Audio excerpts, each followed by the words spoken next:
Hello, it's a lovely good evening and welcome to Camnet Television News. My name is Jeffrey Ziambo. Our top stories tonight: Fed member endorses BOWMAN LUSAMBO for KABUSHI election.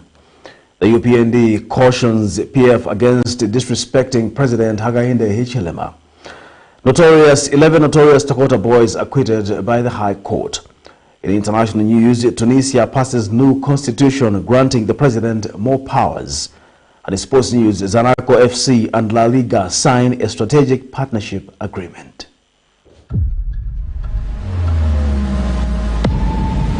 It's census time. The 2022 Census of Population and Housing will be conducted from 18th August to 14th September 2022. The census collects a lot of data for use in various aspects of social and economic planning for the country.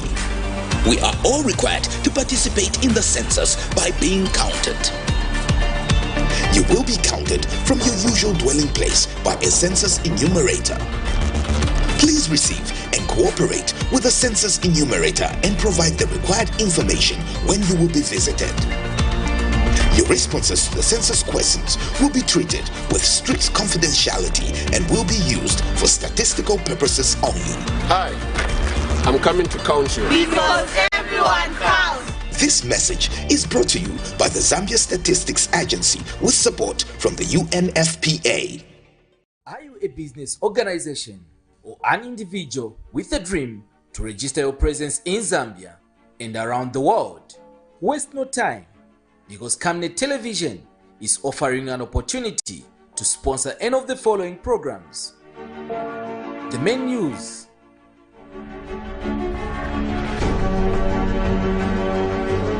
national matters,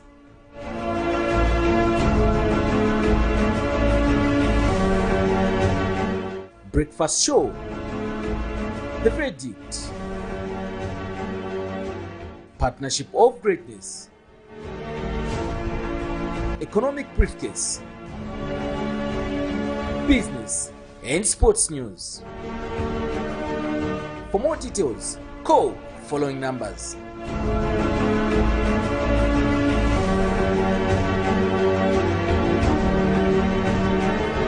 Camnet Television, not just another channel. Another news in detail. The Zambia National Marketeers and Credit Association ZANACO President Mupila Kamea has attributed the recent gutting of markets to old infrastructure that needs to be renovated to modern standards. In an interview, Mr. Kamea notes with sadness the burning of the two markets in Kapirimposhi and the Copper Belt disrupting people's livelihoods. He says modernizing markets with improved features such as fire extinguishers, closed circuit televisions, CCTVs to monitor whatever is happening to the markets is needed. More in this report. 70% of Zambians are in the informal sector, venturing into various economic activities, as opposed to only 30% in the formal sector. Data from the Zambia National Marketers Credit Association ZANACO shows that about 3.8 million Zambians are in the trade business, filling up markets and other trading places in the country. The trend of market fires over the past few years has continued, posing as a threat to the livelihood of most citizens and their families, as they have been losing property worth thousands of kwacha. While investigations around the spate of market fires that have been taking place around the country, among them the gutting of Lusaka City Market and Kitwe Chisokone Market as still on, more fires are being recorded. Among them is a market in Kapirimposhi and main Masala Market in Dola, which were gutted on Tuesday.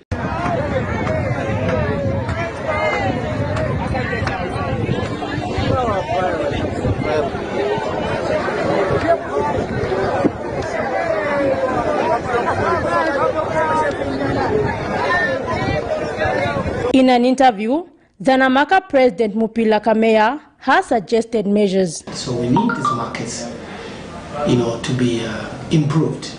I think government should come up with a program to build our markets.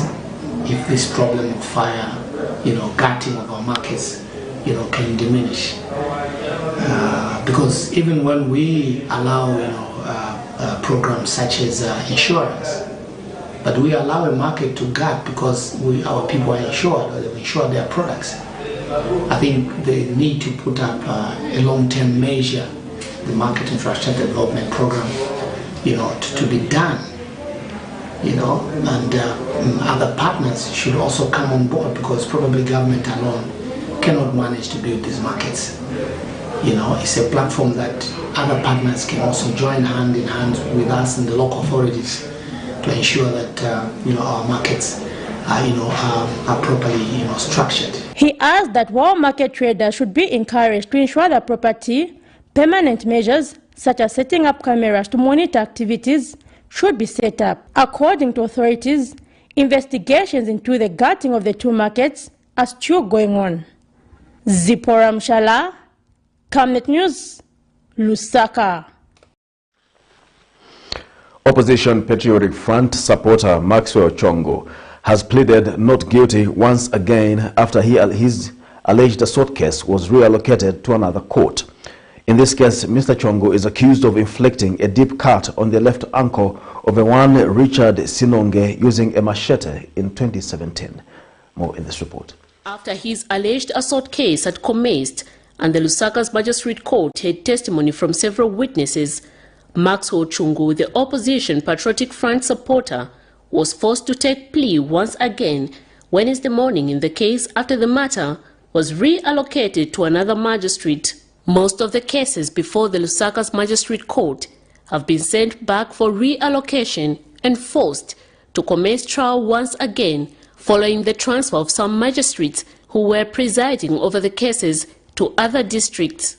Mr. Chongo is facing a criminal charge before the subordinate court. The state accuses him of unlawful wounding contrary to the laws of Zambia. According to a statement issued by the police on March 4, 2017, Mr. Chongo allegedly unlawfully wounded Mr. Innocent Nyambe and Richard Sinonge by inflicting a deep cut on his left ankle using a machete. The complainants were allegedly attacked by the accused in North Mid area near Total Filling Station during the previous court session when the case was being heard before Magistrate Dandoso Chawala. Before a transfer, a witness had testified that he was assigned to handle a case of unlawful wounding on the 5th of December 2021, which was reported by the complainant, a one Mr. Nyambe. The witness, in his further testimony, had testified that he discovered that the accused was the one who allegedly wounded the complainant and came to this conclusion after he conducted all his investigations. In his further testimony, he had told Magistrate Dandoso Chawala that he had made up his mind to arrest and charge Mr. Chongo with the subject offense because he failed to give him a satisfying response when he was interrogated on the allegations of assaulting the complainants in 2017. The matter comes up on the 5th of September 2022 for commencement of trial once again. Miriam Kemba reporting for Camnet TV News. Socialist Party President Fred Membe has pledged to stand in solidarity with Patriotic Front former members of Parliament BOWMAN LUSAMBO and Joseph Malanji in Kwacha in the 15th September 2022 by-elections. Speaking at a media briefing held in Lusaka Wednesday, Dr. Membe says the Socialist Party's decision does not mean that his party is in an alliance with the Patriotic Front, but simply supporting individuals who have been unfairly treated. Dr. Membe says he does not believe in the Constitutional Court's decision to nullify the election of the two former members of Parliament, as it is unfair and unjust. Our party believes in justice, equity, and peace. We have principles anchored on honesty, humility, and solidarity. Based on these values, based on these ideas, the Central Committee of our party this morning took a decision to act in solidarity with Honorable Joseph Malanji and Honorable BOWMAN LUSAMBO. We feel Honorable Malanji has not been treated fairly. The decision of the Constitutional Court, we don't agree with it.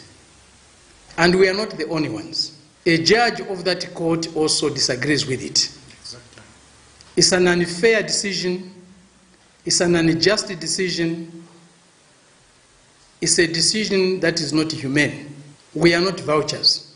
We believe in acting in solidarity with those who have been unfairly treated, those who have been unjustly treated.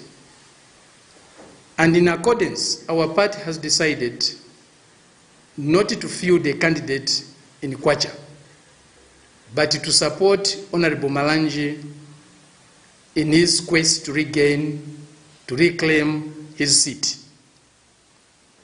We will campaign with him. All our structures in Kwacha will be mobilized to support his candidature.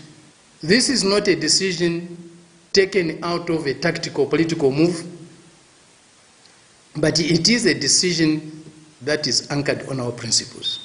Similarly, or equally,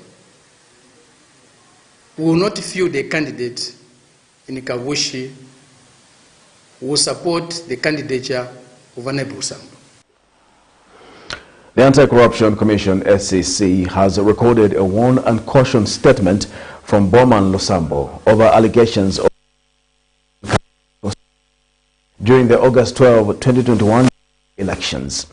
On the 28th of July 2022, the Constitutional Court upheld the judgment of the High Court, which nullified the election of Mr. LUSAMBO as Member of Parliament for KABUSHI constituency after it found him guilty of electoral malpractice.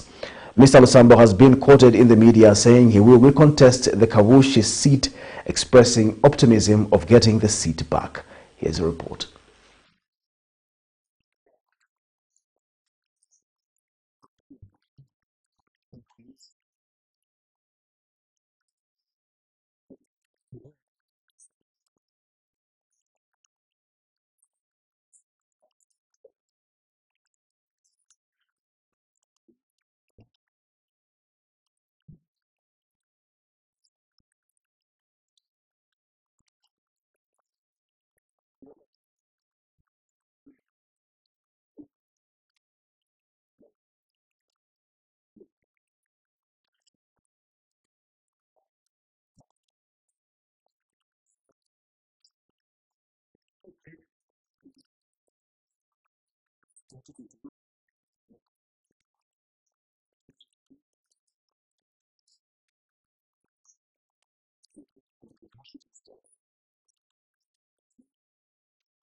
Among the allegations include that Mr. LUSAMBO did give 20,000 kwacha to three choirs, church choirs, just during the election campaign period. It's also alleged that Mr. LUSAMBO gave 300 kwacha to about 150 women, 300 kwacha each to about 150 women who attended a church service at Kizito Catholic Church. In addition, about 50 kwacha was given to 200 United Party for National Development defectors who came to his house. It relates to allegations that have to do with the KABUSHI election that was held in 2021, the 12th of August. So those are the issues we're asking about. And we have given our position, Michael has indicated what his position is. The book of Deuteronomy 1:17 says there's no justice for the great or the small, because justice is for God. Let God's will prevail.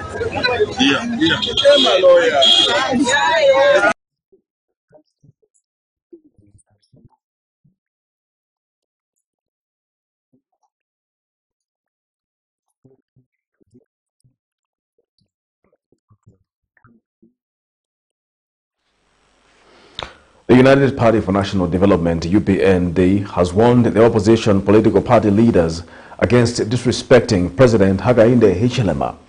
UPND Lusaka Province Chairperson Obvious Mwaliteta has vowed to deal with the Patriotic Front members and other political leaders allegedly bringing the name of the president into disrepute.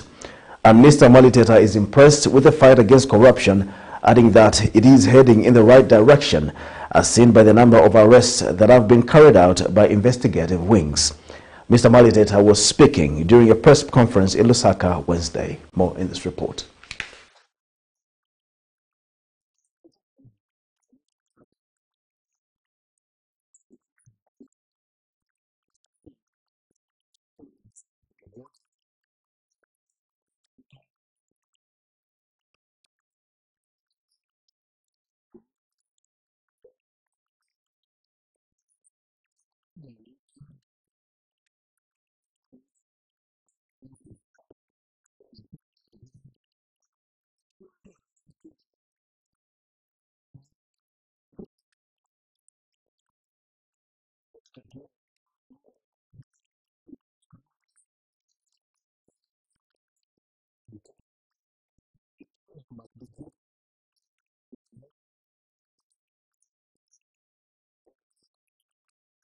To the backache and legs. That's how they allowed a chair for HH to come. Now, this man paid this price for PF to be liberated as well. Today, Nakachida want to insult him when you have all this freedom. Because even that time, Nakachida was not known. We only came to know Nakachida after UPND won. You know why? Because if he talks the way he talks, the cadres of PF would have beaten him. They didn't even want him. But we have given him the freedom. They are abusing the freedom by insulting the president day in, day out. We are going to defend the president, but don't ask me how, because it is too much. We want these guys to behave. Yes.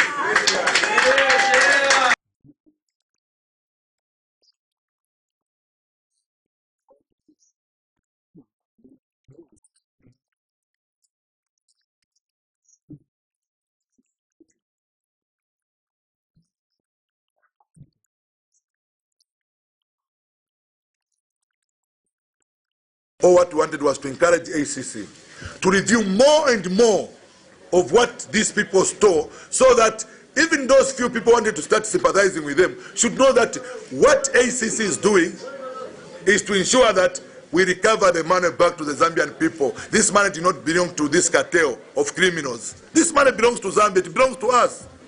Today we have pressure as a country because we found the economy dead. But we are very happy that we've managed to destabilize, we have managed to stabilize the economy. HH has managed to stabilize the economy. At least we're able to tell that when I wake up tomorrow, I'll still find the dollar at the same rate.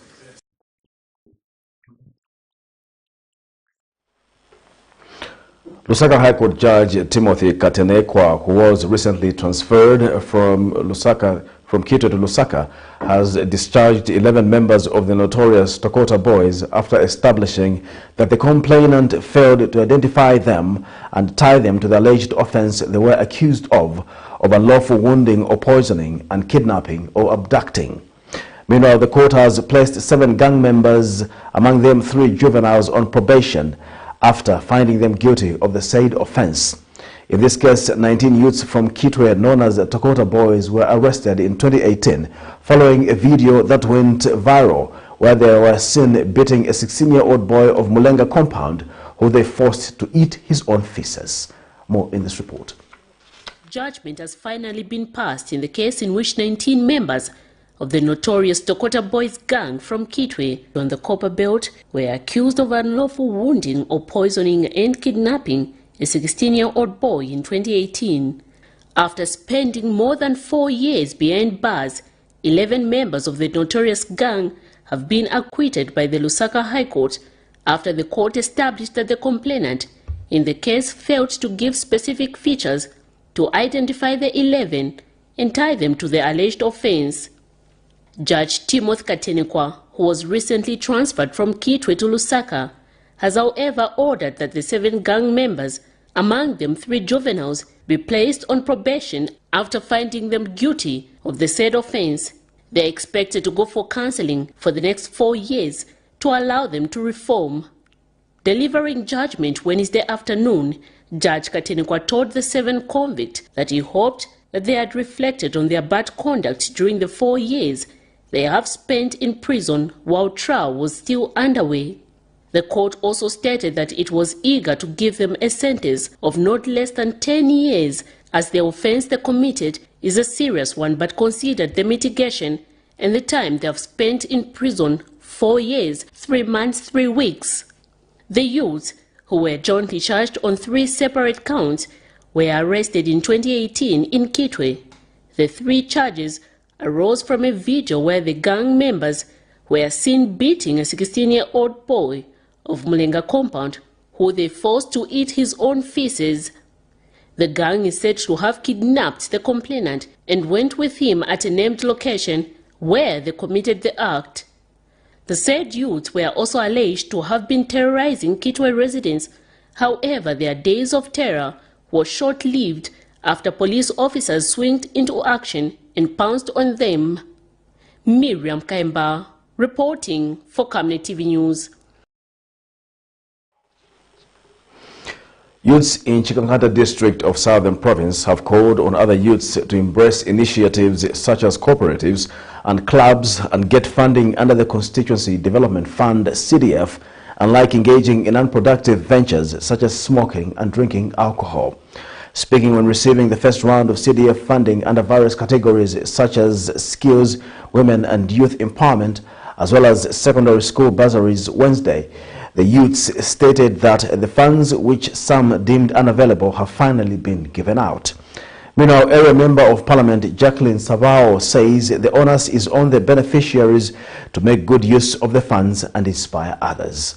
More in this report. After a long wait since the increase of Constituency Development Fund (CDA) from 1.6 million to 25.7 million kwacha by the current administration, beneficiaries have begun receiving their funds under various empowerment programs in some constituencies. Latest is Chikankata district in Southern Province, which saw cooperatives, clubs, schools and marginalized groups receiving varying amounts of funds Wednesday afternoon. The youths who have been elated by the disbursing of the funds have cautioned their fellows against engaging in unproductive vices, urging them to take advantage of such initiatives. I therefore urge my fellow youths of Chikankata district and Zambia at large to desist from vices like smoking, beer drinking, prostitution, etc., and enroll for training in various skills for their own good.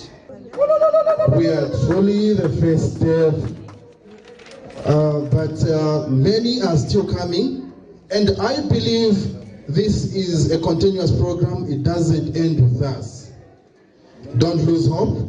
This government means well for everyone. Meanwhile, Chikankata Secondary School Deputy Head Teacher Obi Mwinga and Chikankata District Commissioner Timothy Chipolyonga have also added their voices. The government has awarded all pupils who applied for CDF, all pupils that applied for CDF in Chikankata constituency, who are in Chikankata Secondary School boarding. And these are the pupils who, some of them, used to be outside the boarding facilities cooking for them. It was challenging for these younger ones to be parents at the same time to be learners. Your success will be a beacon to all of us, so that those that will come later on should be able to see the benefits. Meanwhile, Area Member of Parliament Jacqueline Sabao, who was gracing the occasion, has called on beneficiaries to put the funds to good use. The funding is phased in different categories, namely community projects,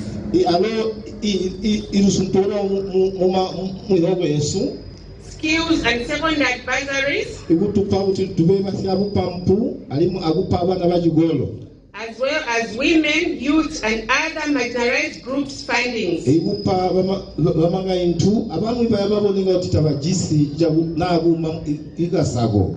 It is prudent to understand that the Treasury releases funds in phases for easy management. Also present was the District Council Chairperson and other officials to witness the occasion. Zipporah Mshala, Camnet News. Biomedical Union of Zambia Secretary General Inambao Sitwala has described the decision by government to lift the directive on mandatory masking up in 22 districts as good for Zambia. Mr. Sitwala says this is a good indication that life is quickly getting back to normal with various economic activities taking shape. Meanwhile, Mr. Inambao has urged other citizens to respond positively to the coronavirus vaccines to completely do away with wearing face masks. The unionist added that this move, once rolled out across the country, will position Zambia as a key area for business as it will soon be COVID-19 free. He was reacting to a statement which was made by Minister of Health Sylvia Masebo during a recent COVID-19 update where the mandatory wearing of masks for 22 districts was lifted. So, as the Biomedical Union of Zambia, we would like to welcome that move of continuous lifting up of wearing of masks in districts where we have reached the levels of vaccinations to the required standards. Because this is going to help out in getting back to the old normal other than the new normal. And we want this to continue happening in many districts as possible. I'd like to also thank government and their efforts, which they have mounted a very serious crusade in trying to see that this kind of actualization of reaching a herd immunity in particular areas is reached as quickly as possible. We also want to encourage government with its partners that they continue to have this robust approach to the sensitization as well as vaccination in areas which are densely populated. This is Camnet Television News. We'll take our first break. We'll be back with more news after the break. Your skin is the biggest muscle in your body. That's why we make sure that Oracle is #1 when it comes to taking care of your precious skin. Oracle Pure Petroleum Jelly and Glycerin soothes, moisturizes and keeps your skin perfect. Oracle Pure Petroleum products for that perfect skin.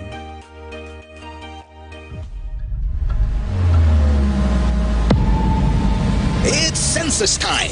The 2022 Census of Population and Housing will be conducted from 18th August to 14th September 2022. The census collects a lot of data for use in various aspects of social and economic planning for the country. We are all required to participate in the census by being counted. You will be counted from your usual dwelling place by a census enumerator.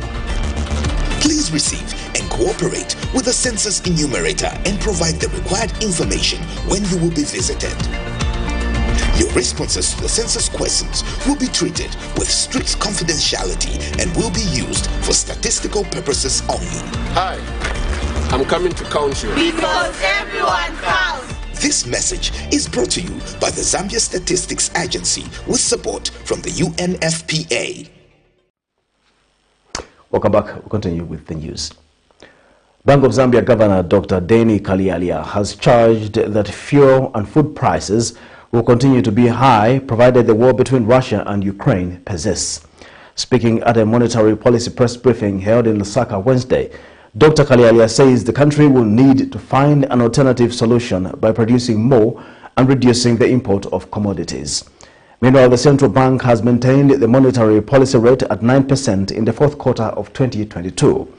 Dr. Kalialia says the decision was arrived at after taking into consideration the sharp deceleration in inflation in the second quarter and a further projected decline into the 6 to 8% target range during the first quarter of 2024. More in this report. The cost of living has continued to affect many families in the country who feel the promise made by the current administration to lower the cost of living once in office was all a lie.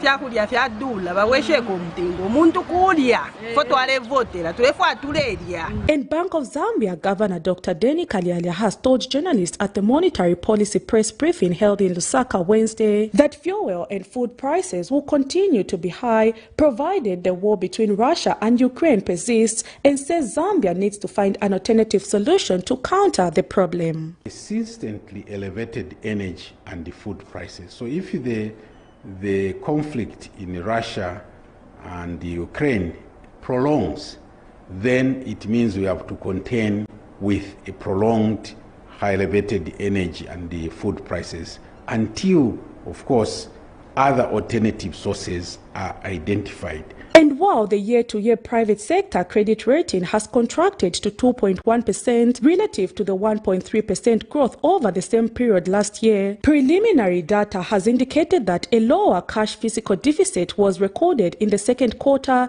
largely on account of reduced expenditure amid strong revenue performance. Preliminary data indicate a lower cash fiscal deficit in the second quarter, largely on account of reduced expenditure amid strong revenue performance.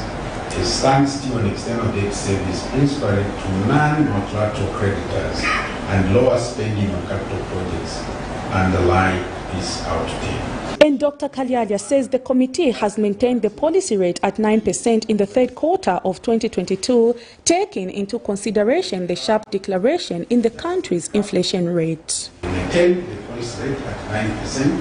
Why?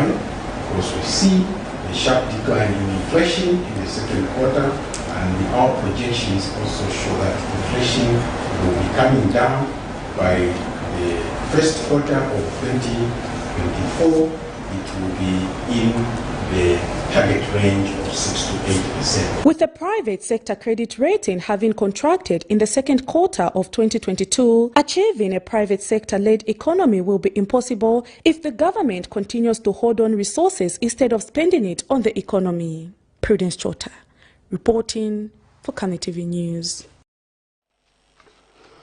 Sustainable Impact International Rice Research Institute platform leader Dr. John Helen has called on various stakeholders to join in the fight against climate change. Speaking to the media during the launch of the Saiga Climber, Dr. Helen notes that climate change information is critical, hence the need for concerted efforts to fight it. Dr. Helen adds that finance is a major constraint for climate adaptation, particularly in the agriculture sector.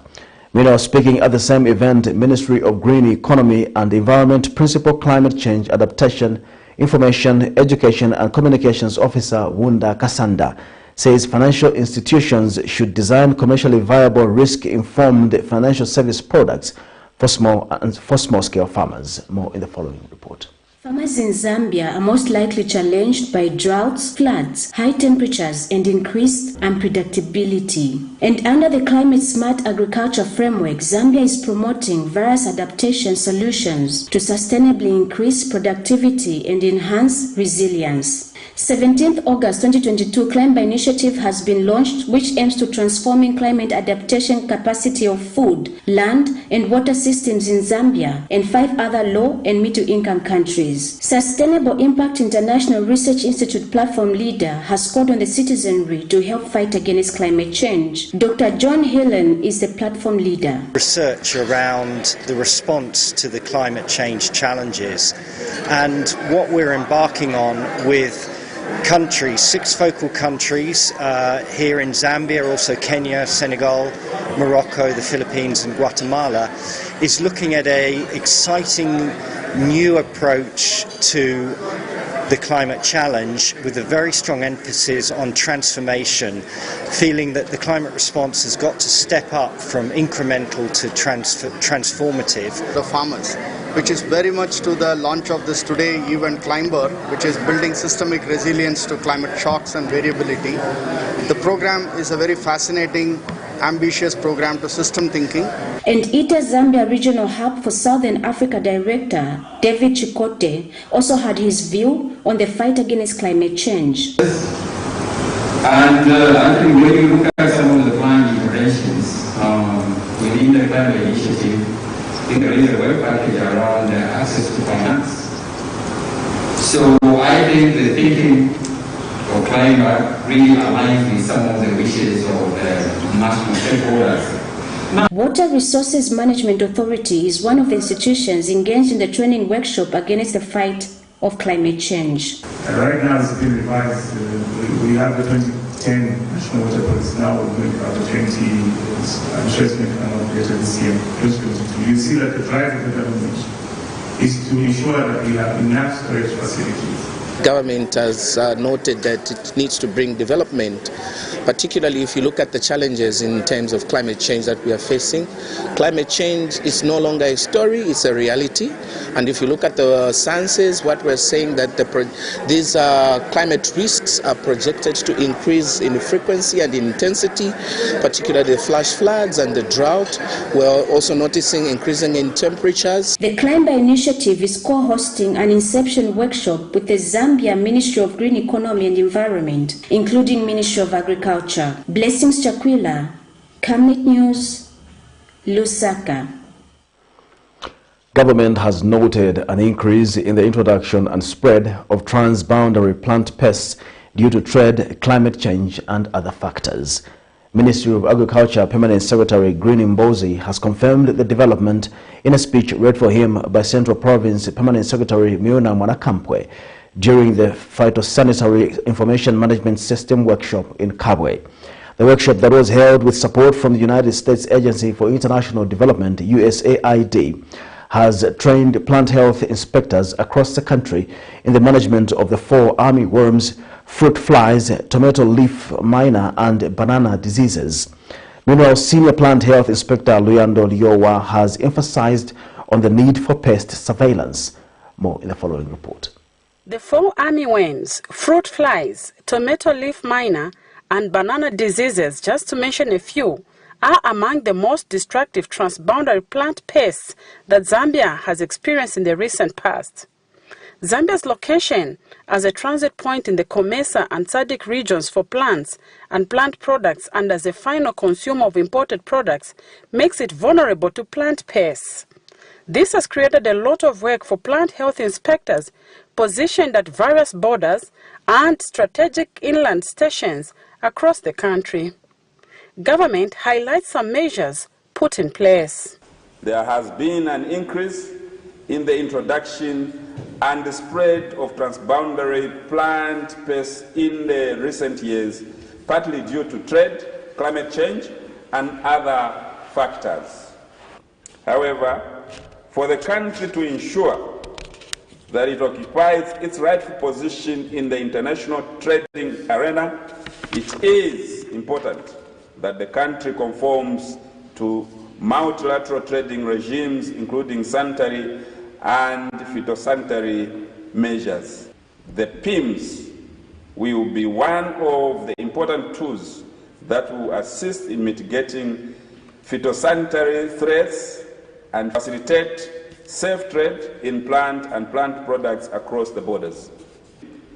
The PIMS will also serve as a repository for pest information, which will benefit a range of users such as farmers, extension workers, plant health inspectors, researchers, and many more.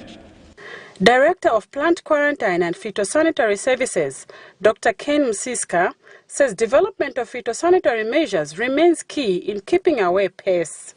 You see, the phytosanitary requirements are those that facilitate safety whenever commodities are moving in international trade. So to develop those phytosanitary requirements, the plant health inspectors need to have knowledge on how to use this platform, the PIMS, the Phytosanitary Information Management System, which has got all the data on the pests that we as phytosanitary need to look out for in order to protect the agriculture industry. And Senior Plant Health Inspector Luyando Liowa emphasizes the need for pest surveillance. Market access would not go ahead without pest surveillance. An export of any agricultural commodity to be achieved at and that market be sustained, there has to be a continuous process of pest surveillance so that we know the pest statuses around the country. Helen Whitty reporting from Kawe, Central Province. His Royal Highness Chief Simamba of the Tonga-speaking people in Siavonga district has called on stakeholders to engage traditional leaders in the process of climate change programs, as it will help in the dissemination of information of climate change to the communities. Chief Simamba was speaking during a two-day reorientation meeting on the implementation for Voices for Just Action project by World Wildlife Fund for Nature WWF, Voices for Just Climate Action VCA, and Zambia Climate Change Network ZCCN in Siavonga, held at Savi Hotel. Speaking at the same event, Council Chairperson Mr. Kwapu says if the district will not join hands of being part of the journey in the fight against climate change, the district will cry the loudest, as it is known that Siavonga is located on a very poor rainfall belt. And the WWF District Coordinator Dilwe Siamuntu said climate change was not only an environmental issue, but also a social and economic issue, and sometimes a political issue that cuts across many sectors. This is according to a statement issued to Camnet TV by Siavonga Town Council Public Relations Officer Gwendolyn Muchenga. We'll take our second and final break. We'll be back with more news after the break. Water is life. Each drop counts, and each must be cherished. Our tried and tested product meets all international standards. With our smart drip technology, we aim to deliver precision irrigation designed to reduce blockage and wastage, ensuring a high yield. RenGlow, your smart irrigation partner.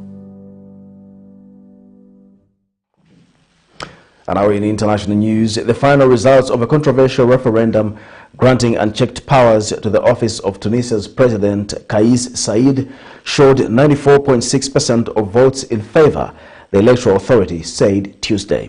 In other news, the Moroccan firefighters were mobilized in the Mdek province in the north of the kingdom when a vehicle belonging to the General Directorate of Civil Defense rolled into a ravine, killing the 3 passengers and seriously injuring 2 others. For more in international news, here's a roundup. Over 94.6% of 2.6 million Tunisian voters approved the controversial referendum granting unchecked powers to the office of Tunisia's President Kais Saied. The turnout was considered very low at 30.5%.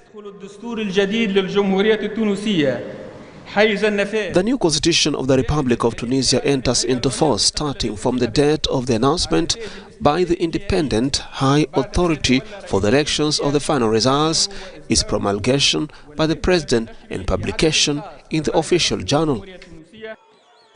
The referendum came a year to the day after Saied sacked the government and froze parliament in what rivals have branded a coup. Despite the low turnout, Said's move against a system that emerged after the 2011 overthrow of former ruler Zine El Abidine Ben Ali was welcomed by many Tunisians. However, the opposition political and human rights groups have warned of a return to dictatorship under the new constitution. The United Nations Mine Action Service, UNMAS, says it has cleared 25 anti-personnel mines from Pigi County in South Sudan, making the area safe to inhabit. Speaking during a visit, Sarah Beselo Nyanti, the Deputy Special Representative of the UN Peacekeeping Mission in South Sudan, expressed joy their efforts had paid off. We're responsible for about 75% of demining activities in South Sudan. This is just one example of it. This community here only had 1,500 people. Because of the work we have done in mine action, you now have over 10,000 people. They're here walking on safe ground. Every step they take is safe. As South Sudan struggles for peace, it's still cleaning up the deadly threat posed by thousands of landmines from previous conflicts decades ago. From the very beginning, we were looking and fearing the mines because you cannot see what is under the ground. But today we are free. There are no mines under the ground and we can dig for whatever purpose. More than 5,000 South Sudanese have been killed or injured by landmines and unexploded ordnance since 2004, according to UNMAS.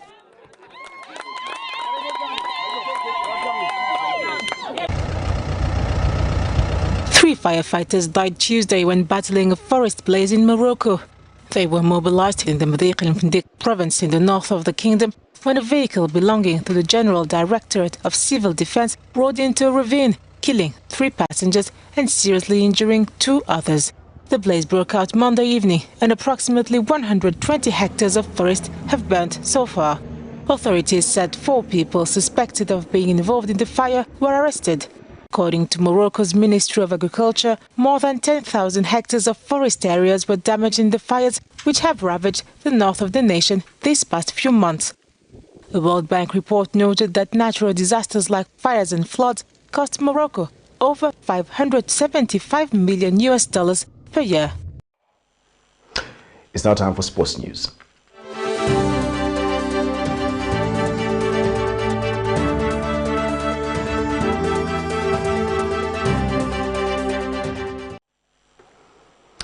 ZANACO Football Club is optimistic of leading the forthcoming MTN Super League. Speaking to the press, ZANACO Chief Executive Officer Mukwandi Chiwesakunda states that the club is committed to leading the league, hence aiming their expectations high. Chiwesakunda said this during the signing of a strategic partnership agreement between LALIGA and the Zambian giants ZANACO that the club will ensure that measures are put in place to top the league. Speaking at the same event, LALIGA Africa Managing Director Marcos Pellegrini notes that the signing will see physical coaching that will run twice a year at ZANACO Football Club by LALIGA coaches, the first of which will be held in September this year. Pellegrini adds that LALIGA will continue to demonstrate its international leadership in football management. I alluded to, we have to crawl before we can run. And so our expectation is that at least we need to start improving and get to a point where we get to the #1 position. It may happen immediately, and we see that impact coming through, and it may not. But as alluded to in my speech, we're committed to ZANACO FC to make sure that we do everything we can to deliver to the people of Zambia. We know that there are fans out there who are waiting for ZANACO FC to lead in the league. And we're doing this. This is one of the steps we're taking as a shareholder to make sure that we create that enabling environment to make that happen. We're not talking about success immediately, but we're talking about success over a period of time. But overall, our expectation is that there will be success out of this partnership. Time frame, the coaches from the Liga, I think, should be here before the end of September to start rolling out the program. As you will appreciate, there are several other aspects to this program, apart from providing assistance, technical assistance in terms of upscaling the skill set of our coaches. It also includes, rolling out a structured approach towards our developmental football teams. So that will take a longer period, but in terms of bringing the coaches, the 2 coaches, that should be able to happen before the end of September. And ZANACO is already leading the table in terms of innovation and proactivity with this partnership that no one else is doing nothing similar here in Zambia. So I think in that table you're already close to the title. And I want to, with Enrique and all LALIGA, to wish the best for ZANACO in the upcoming season. We try to do very well. But also we need to be patient with ZANACO, and like with everyone else, success doesn't come from night to day. Everything is a process. I